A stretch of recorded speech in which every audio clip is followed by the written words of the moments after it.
Lend me your ears. The L Podcast.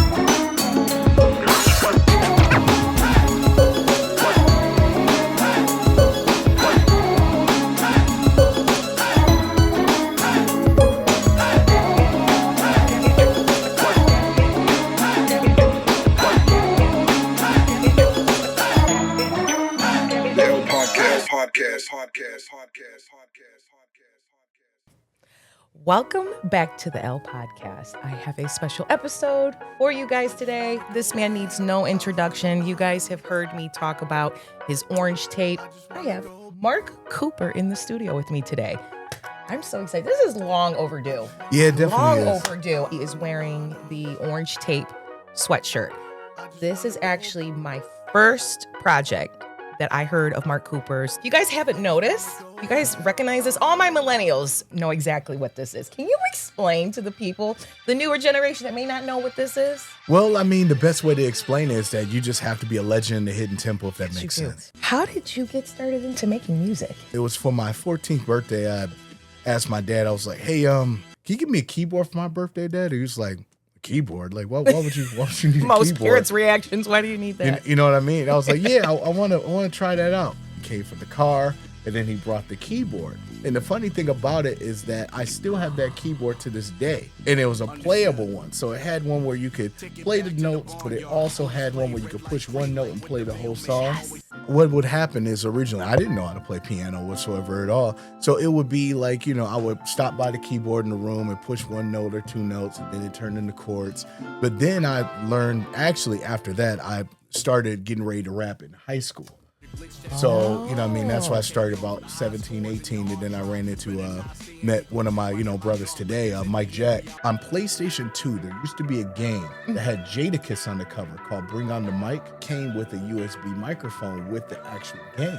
We started recording just with that microphone plugged in on the computer using Cubase LE because my cousin, Gigi Harbor, gave me the disc. And Gigi Harbor did the themes for the Parkers, the Proud Family, and... Did you say Proud Family? Yeah, Proud Family. He was the drummer. That was during that whole UPN network thing. The first time that I got introduced to Mark Cooper was actually at a beat battle called the March Madness. Shout out to Uncle P. I heard your beats, and I literally... The first question that popped in my head was, is he from Detroit? Because you didn't come with the typical, not knocking the producers that are Detroit, because we got a dope sound. When you can sound like you are from anywhere, I like producers like that. What made you get into the beat battles? I think my first beat battle was probably 2011. It's one of the things, like if you're being in, you're actually part of Detroit.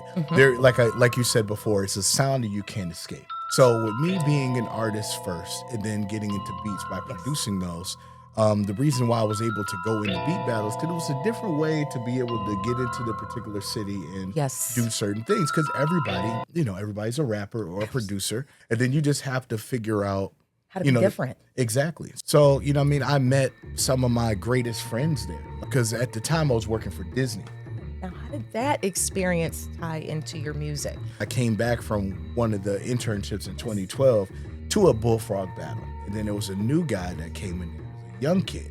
And he definitely did not look like he was 21 whatsoever. Really? At all.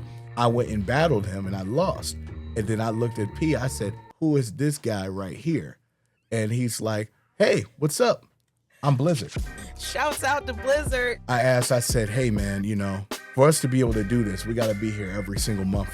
You ready for it? He's like, let's do it. And this is pre-dreads Blizz.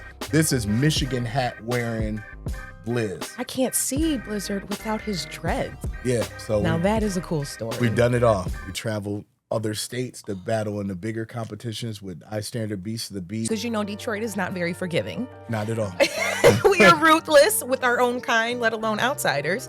So the fact that you've also been out of state and done this, can you explain to the people exactly what it takes to prepare for a beat battle? And what's the difference between ours and other states?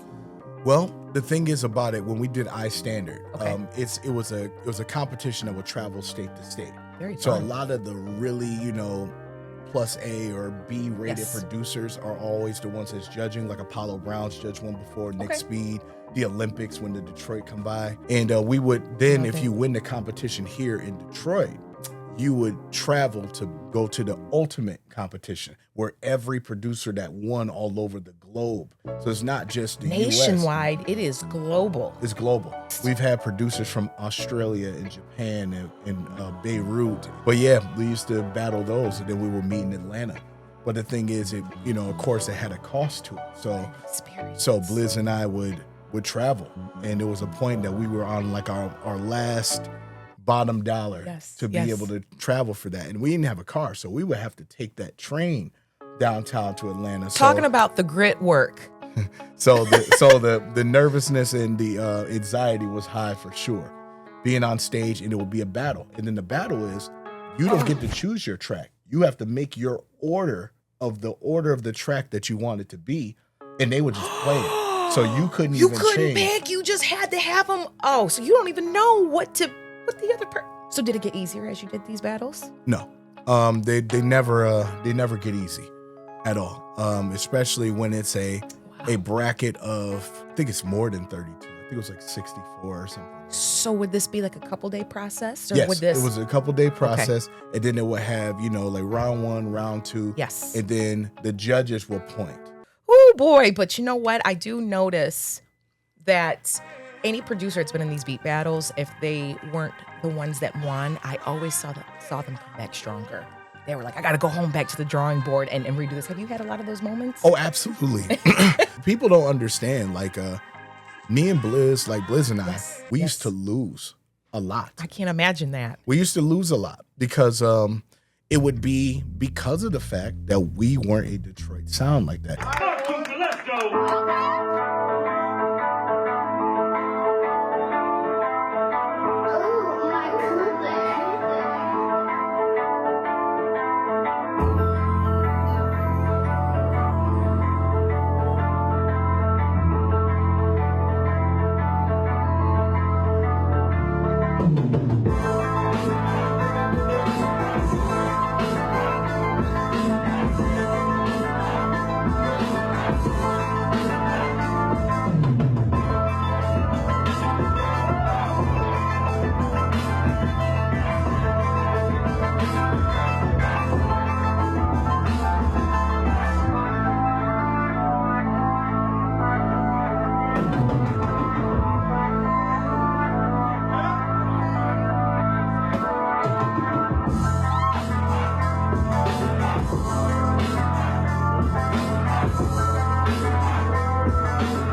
Now him, Isn't that the he truth? was more on the drums aggressive. Always. So he was already barbarian style for his stuff anyway. Okay.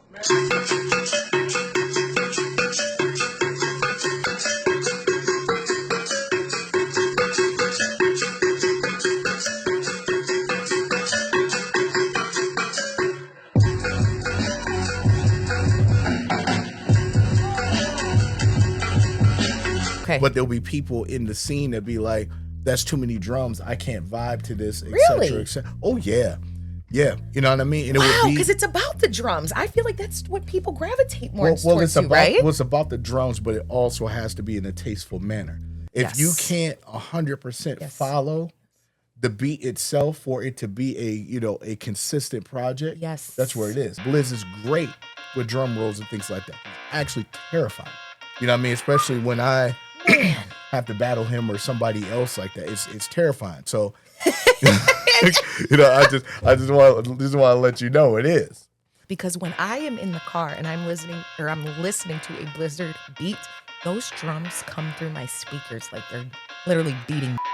That's how I feel every time. Oh yeah. I actually never told this story. Yes. So this story is, we were the duo producers. When we Yes. were in 2015, we were the ones that got up on stage and rocked our beats. We were the ones that really moving with Yes. the beat and gave the energy up. Look, I'm hearing And it right then- now in I my know. head. Did you see my? I know.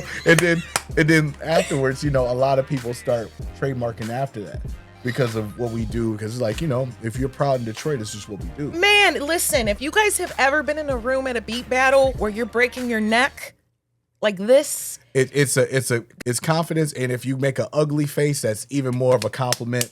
Because for producers, we're looking for stank face. In that competition, we got Yes. to the final round, okay. and we got top 5 with all the producers and everybody that competed in all the other competitions, the Yes. beginning until it got to the end. Yes. They were like 10, 12,000. I didn't hear you. Did you say 1,000? Yeah. Like from My all head over the hurts. globe and all the people who competed in each city and all that year. There's that many people doing this? Yep. And then we end up getting one of those as a gift. So that's when we said, you know what? I'm not even mad. Let's just go. Did they know, like, oh, Detroit's in here? We already know. Like, did they get a certain stigma of how we come? Do they already know? Absolutely not. Really? In that battle scene, like Texas was the big swinger in that.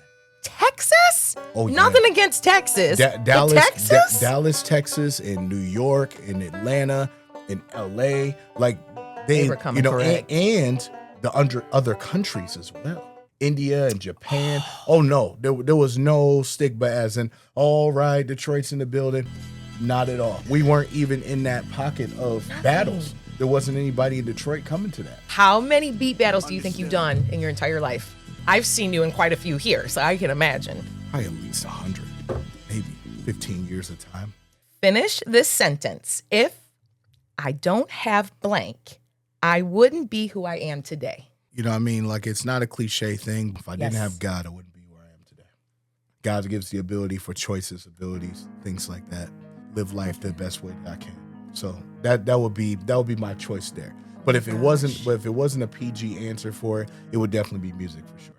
What got you into doing voiceover work? And can you tell the people what you've done in this space and what you have coming for the future? What I was able to, I got an opportunity from shout out to Rock Bottom Studios. Originally, I was reaching out saying, hey, I could do some of the, are you looking for music for your cartoon or your animated series? Scores. And it's called Jet Boy. Be sure.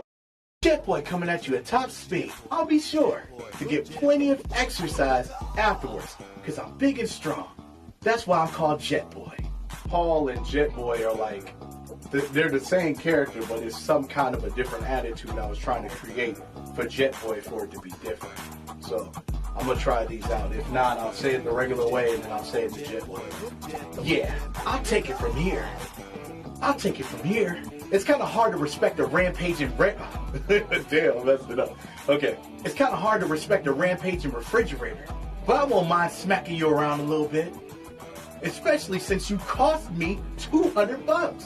We'll probably just listen to all the takes, see what we like, and then send it over. And that's kind of how voiceover works. If anybody's never seen it happen live before. So I wanted to tape it so I could show everybody, and I can have those memories too. So that's the end of the script right there. Perfect.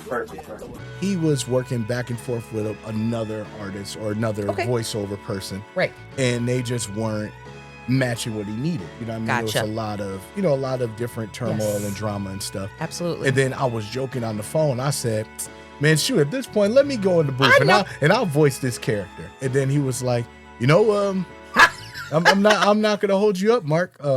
Do you want to audition for it? I said, sure, no problem at all. So you're gonna sound like a 10-year-old kid, like we thinking the voice registers and things like that. Yes. And then I went in there with an audition, and I even recorded at home. So a lot of the voice work I do at home. So I went in there, recorded, and then next thing is Jet Boy come at you at top speed, and then he was like, "Yep, that's You Jet just Boy." turn that on like no preparation at all. And then he's like, "Yeah, you know what? That works. That'd be perfect." Heck yeah. And I was like, "Cool." And then I was like, "So who am I working with?" And then he's like, "Oh, you're working with Cynthia Kranz." I'm like, "Cynthia Kranz?" It's like, "Yeah, Chi-Chi from Dragon Ball." I said, "Yeah, I know her." character stuff like improv and things like that. Of course, it's the next time on Dragon Ball Z.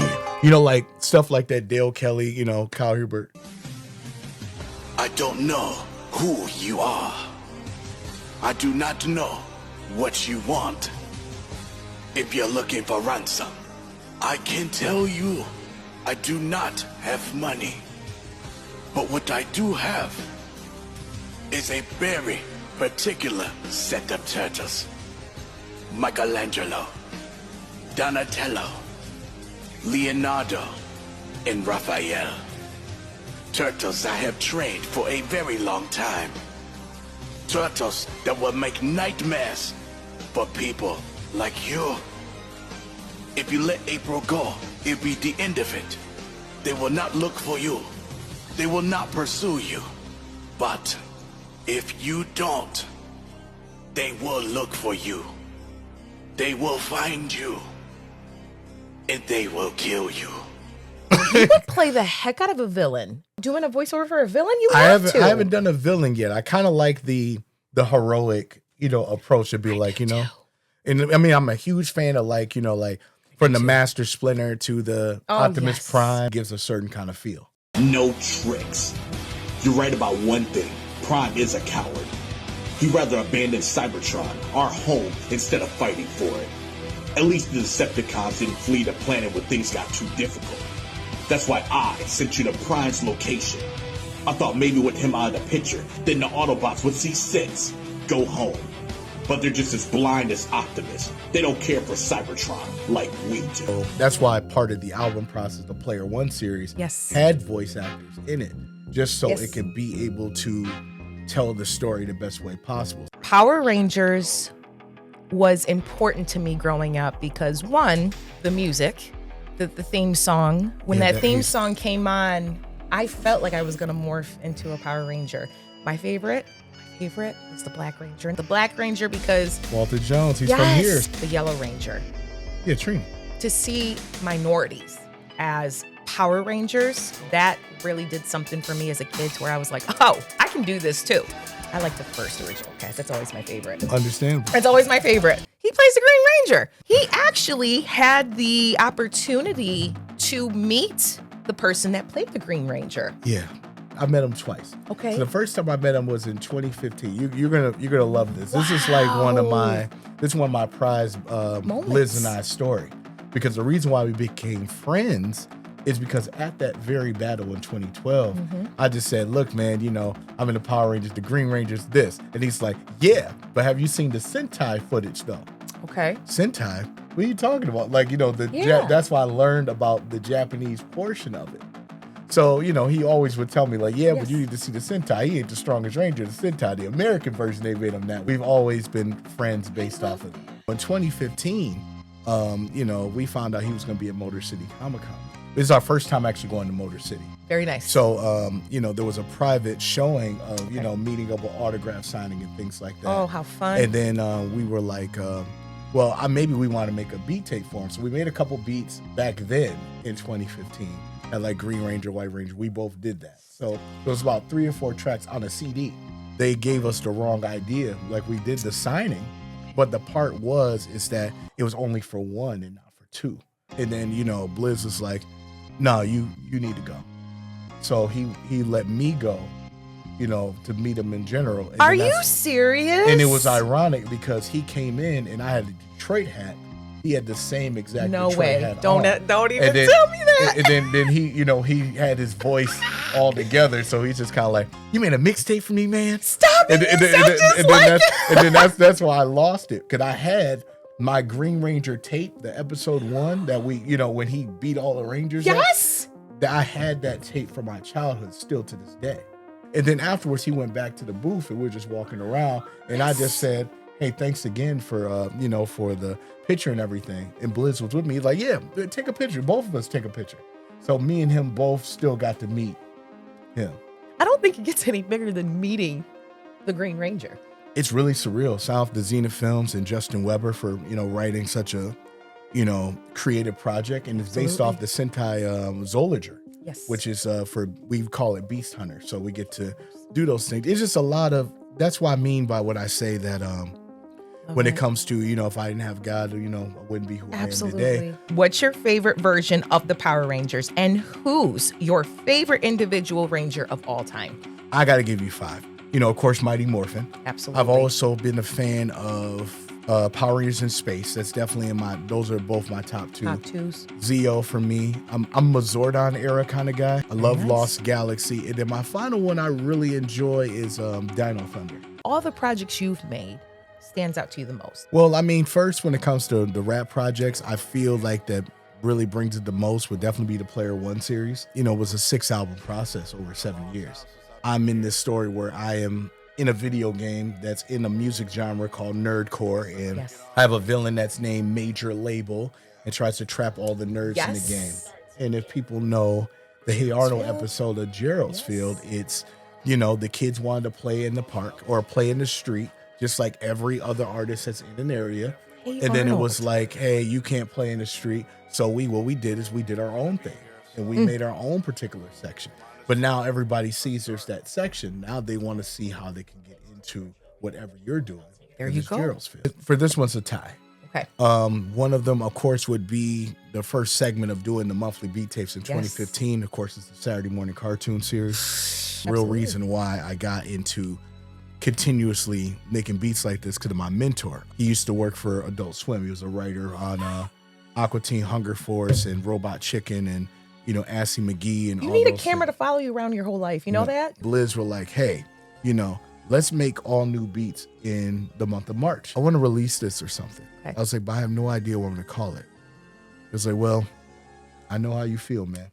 And then that's the first volume. What's the difference between cartoons and anime? When it comes to cartoons, it's something that anybody is tangibly able to see. Okay. Versus anime, which is something that you may have to look a little bit further for.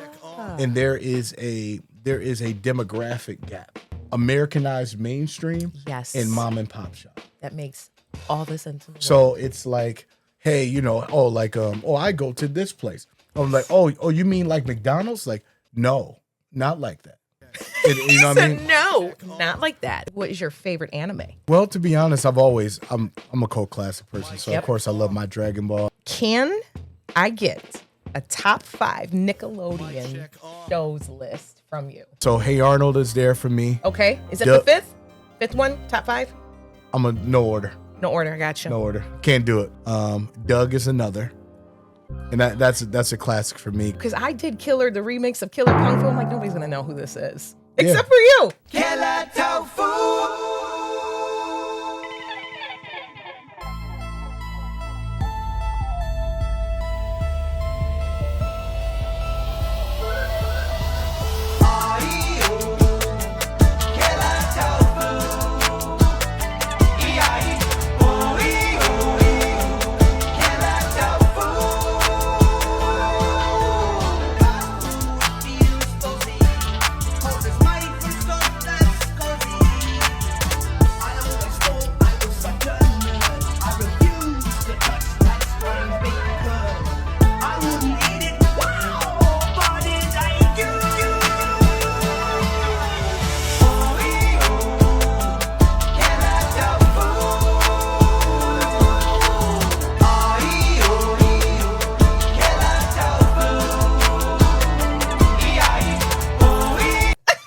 That is so cool. Yep, that's why you make the beats. Get it?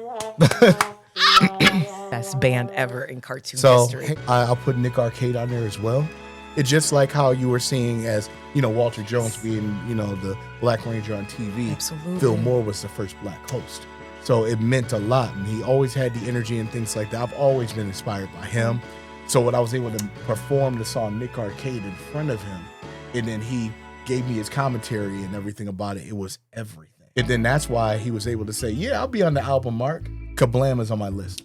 And that's one of my favorite things. I love stop motion sketch things. Actually, now, of course, my favorite, Sniz and Fondue, Life with Loopy, Prometheus and Bob, The Offbeats, is that they had so many different animators with different kinds of aspects for it. They did. Made it great. And then it just allowed you to be able to see all different kinds of things. Kind of like, oh yeah, cartoons. did. Then the last one, of course, would be Legends of the Hidden Temple. Did you root for a particular team? Blue Barracudas or the Green Monkey. The Silver Snakes won the most. Orange Iguanas and the Red Jaguars. I don't even remember the Red Jaguars. Everybody won at a certain considerable amount Yes. except the Purple Parrots. Except the Purple Parrots. But that's the one that everybody takes pictures with at Halloween. To be like, Why is I'm the Purple Parrots. I'm like, well, that's great. For the TV. Oh, the voice of Olmec? Yes. I forget. It was the his same name. person all the time, right? Yes, but I know the host Kurt Fogg was through the whole thing. That was my favorite. Oh, I yeah. always wanted to be the purple one. To climb up that freaking mountain with the rocks coming down. The But, aggro crag, yep. man, I'm telling you, because it was our version of American Gladiators. Absolutely. So I saw you teach. It got me thinking about bullying and how bad it's actually gotten from when we came up. What is some advice you may give to your students about getting bullied and how to handle it? That's kind of hard, especially like if you teach at a behavioral school like Yes, I do. absolutely. Or you're dealing with different individuals that have certain kinds Absolutely. of traumas that may Absolutely. be from either from home or even in school or both. It's not necessarily telling somebody that you trust. And even if it's not in the school, if you don't trust anybody that, like if you don't trust a teacher or even the principal in the school, talk to somebody that you trust. And, Absolutely. and when you talk to somebody that you trust, you'll be able to have ways of figuring out solutions. Because to be honest, in any kind of bullying sense or anything, Yes. you can't 100% have the correct answer all the time. Now, I have 2 special needs children, and Mark, you actually work with special needs kids on that same Yes. spectrum, correct? So Absolutely. kids with autism also. Yes. So have you taught regular students also? I've taught both, yes. So what are the different aspects? First thing I did learn when it came to those, those different factors Mm-hmm. is the fact that not every kid is the same, and you can't go with assumptions. It's really about being patient and going with the flow. Works with me simply because of the fact to understand not everybody's going to do that. And then what people don't understand is that any kid that's special needs or anything like that, do not forget that they also remember as well. Oh. So if they remember that you paid attention to what I'm talking about, because at the end of the day, kids are still kids, communicate in any way, form, or fashion for it. But if they remember certain things, then they're like, oh, this person's actually paying attention to me. Yes. This could just be regular reaction to be like, hey, like you like squeezes, hey, like certain stuff like that. And then that's what's really important. And what I really enjoy about being a teacher that is also, evolved everything in my brand and all of those is understanding to be patient and breaking down detail into bite-sized pieces so Yes. everybody can understand what you're doing. Parent like myself, you are a parent's dream. Thank you so much for doing what you do. I can't even thank you enough. You have an event coming up, Absolutely. Nervation. This is going to be my first, and it's in June, so make sure you guys, there's no excuse. We have plenty of time, so make sure you are there, June 27th. But what can we expect at this event? Because, it's monstrous. You have everything here. It's like an experience, actually. Absolutely. So it's actually a music festival that's really nerd-centric. So we got many different artists and things from across the U.S. Yes. coming by, showing all the different things. This is one of my favorite things about Mark Cooper. Can you show them and explain this? Oh, the Nintendo Power You Glove? have, yes, because that's when I first seen you I saw you wear it, and I said, because this is so awesome. Absolutely. So this Nintendo Power Glove was a way I was making sure I could explain the story. Yes. So I went through, like all the older nostalgia stuff. This came out in '89. This is from the NES Nintendo Power Glove. An original? Yeah, this is the original. So I got it back in like 2017, like when I came out with the Player One series. Yes. And then I haven't performed without this glove since 2017. So it's been all over the globe and all those things there too. I saw it in In your the cover Allspark, art. yeah. Yes. And I just thought, but I've also seen you perform with it. And for me, not even knowing who you were, where you're from, that was a real statement piece. I think that is so cool. And that's what sets you apart from everything else. Be at the Tangent Gallery, Wonderful. June 27th. Tickets are $15, probably $20 at the door. Lots of different kinds of artists. And, so if you're a fan of anime, fan of nostalgia, fan of all those, is happy for, it's safe for all Absolutely. ages. Can you explain this hat too? Because I don't see this just out anywhere you can get. Official Wienerville hats from the old school Nickelodeon. Shouts to Mark Wiener. Yes. And funny enough, shouts to Splatter Attack Podcast. Absolutely. I was able to be a part of Very cool. a host show. You can actually find it on YouTube where Okay. it's like we did a figure it out as kind of show. And then, I think the creator of Are You Afraid of Dark was on there, Mark Wiener and a couple other people. I got to be the secret guest to be able to, say, something Absolutely. if they could figure it out. Yes. They didn't, so I was able to win one of these. So it's I pretty love cool. this. I guess I can tell you. I haven't told anybody No? whatsoever at all. You'll be the So first this is one an to hear this. exclusive? It's an exclusive. This is an exclusive, you guys. Oh my God, I didn't even know about this. So I've already went into the video games and I went into nostalgia and all that, but now I Yes. want to kind of dive into something where player one goes into another venture. Okay. And this one is actually going to go into comic books. I think it's something that has, might have something to do with, Marvel, if you heard of it. And it's actually about a game I've been really playing a lot because it's one of the bigger Marvel games that everybody is playing. Got a lot of really cool people involved, and this one's going to be about the game Marvel Rivals. And it's going to be a big project with that, a lot of different rollout from there. And don't worry, there's going to be new Nickelodeon videos coming soon in the summer as well. So we're gonna have visuals with this too? Absolutely. Are you doing voiceovers on this too, or do we have to listen to the project and find out? I guess you might have to listen. Nobody else knows about this. No. It's called Rival Raps. If you have not heard the Orange Tape, make sure you go and check that out too. When is it dropping? We don't know. Guys, he's gonna have us on the edge of our seats, man. You're gonna have us hanging like this. All the suspense, I can't take it. Well, I'm looking forward to that. Nickelodeon raised me, and you made a whole 2 projects about that. So, I have to keep that in my top 5. If you've heard part 2, you know what's coming. For completing the Nickelodeon Showdown, Yes. they gave me a golden remote control. So now I could surf into other channels. Oh my And gosh. that's probably the best way I'm going to say that. So, have you thought about that yet? Oh, yeah, sorry, done. Oh, okay. This guy wastes no time. You heard it here. Make sure that you are following him on all social media platforms. It's Mark Cooper. And that is it for this episode. And we will see you on the next one. Ciao.